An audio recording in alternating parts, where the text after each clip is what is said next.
What do you make of the current situation between President Trump and Canada on the supply management side?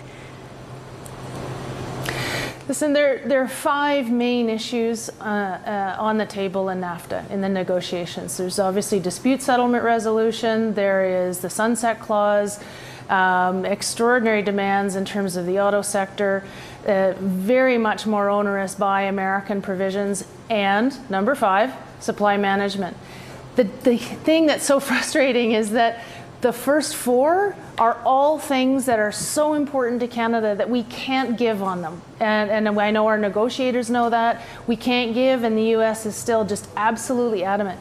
Supply management, however, is something that we've been advocating we move away from in Canada anyway, because it is actually in Canada's best interest to do so. The problem is that it's now become a political football. We should not do anything with supply management because Donald Trump wants us to. We should do what we need to do in moving away from supply management with compensation, transition. Nobody wants to harm anybody, but it's this antiquated protectionist system that we need to move away from. But now, of course, people are saying, well, if you don't like Donald Trump, you should support supply management. Well, that's not nonsensical.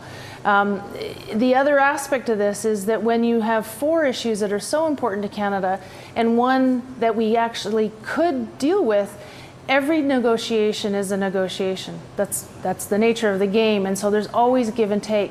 If we can't give on those other four, and we can't, they're so important to Canada, then isn't moving somewhat on supply management an opportunity, something we should be doing anyway?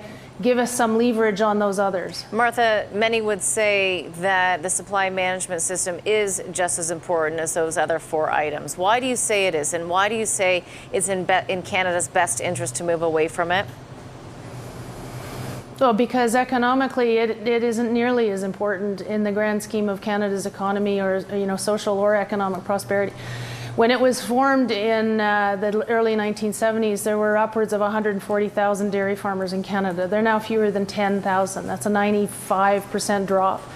The system has evolved to a point now where Canadian consumers are spending hundreds of dollars more than they need to.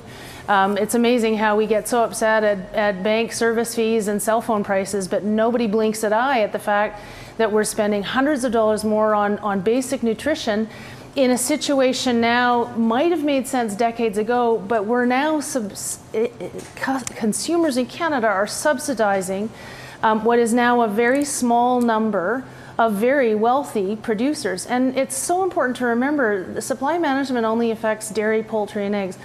That's not even 6% of the entire Canadian agricultural sector. Our beef, canola, grain, oilseed producers, pork, they don't get supply management. They're out there competing and competing in terms of world markets and benefiting from those. So part of the reason we say it's important to move ahead is that the dairy industry is actually foregoing some of those incredible opportunities in terms of global markets. Why then, though, do you say that it did make sense decades ago just because there were more farmers? I would think if there's fewer farmers now that it might make even more sense, particularly if you think about food and food supply, as President Trump might put it, in the national interest, national security interest. It's your food supply. It's part of your food supply.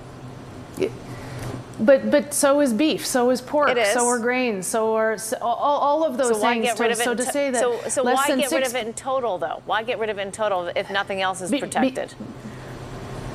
Because it costs everybody so much to do so. And frankly, if the average dairy farmer is now worth close to $5 million and the average poultry farmer is now worth net close to $7 million, I'm talking Statistics Canada, so I'm not making this stuff up.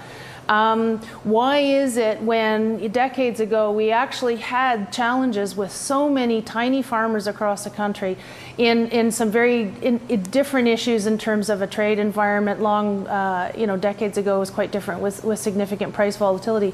That simply doesn't apply anymore. It hasn't applied for the last few decades.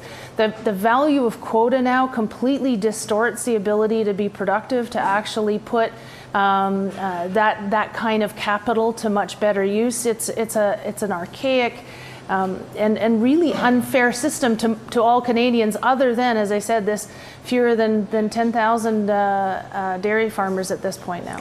Why then do you think the government is so set on keeping it, if it doesn't make any economic sense to you?